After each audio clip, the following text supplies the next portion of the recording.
আমার মনে হয় যে হ্যাঁ, আমি যদি একজনের সাথে ছবি তুলতে পারতাম, এটা একটা মনে হয়, এবং বা কারোর সাথে যদি হ্যান্ডশেক করতে পারতাম, সেটা হচ্ছে মেসি।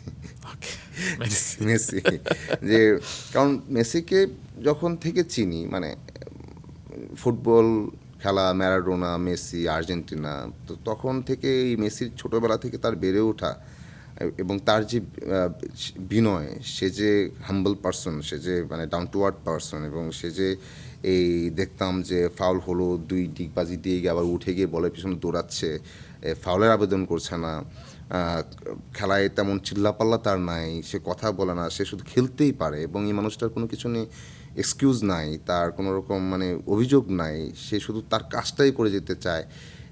এবং এই পর্যন্ত আসায় তার যে চর্চাটার কথা বলেন, আমার মনে হয় তো ফুটবলের প্রত্যেকটা ডট সম্পর্কে তার জানা, কোন ডটে পায়ের কোন অংশে টাচ লাগলে বলটা কত অ্যাঙ্গেলে গিয়ে কই গিয়ে পৌঁছাবে। তো এটা দেখে মনে হতো আর কি যে কাজের প্রতি আসলে এতটাই অনেস্ট হওয়া উচিত, কাজের প্রতি আসলে এতটাই একাগ্রতা থাকা উচিত।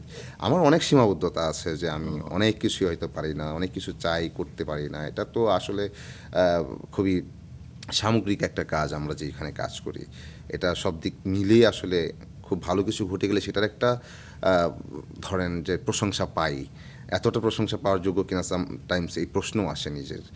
তো কিন্তু তার প্রতি মুগ্ধতাটা আমার এইরকম, যেটা সবসময় ইন্সপায়ার্ড করে আমাকে যে না, আসলে চেষ্টা করে যেতে হবে এবং মনোযোগী হতে হবে, এবং একাগ্রতাটা আসলে এইভাবেই থাকা উচিত। হ্যাঁ, তো ওনার ক্ষেত্রে আমার এটা হয় যে যদি তার সাথে একটু সামনাসামনি তাকে আসলে দেখতাম বা হাত মিলাতে পারতাম, যদি বলতে পারতাম আই লাভ মেসি। ওকে, নিশ্চয়ই একদিন হবে এই মুহূর্তটা, সেদিন ইতিহাস হয়ে যাবে আর কি।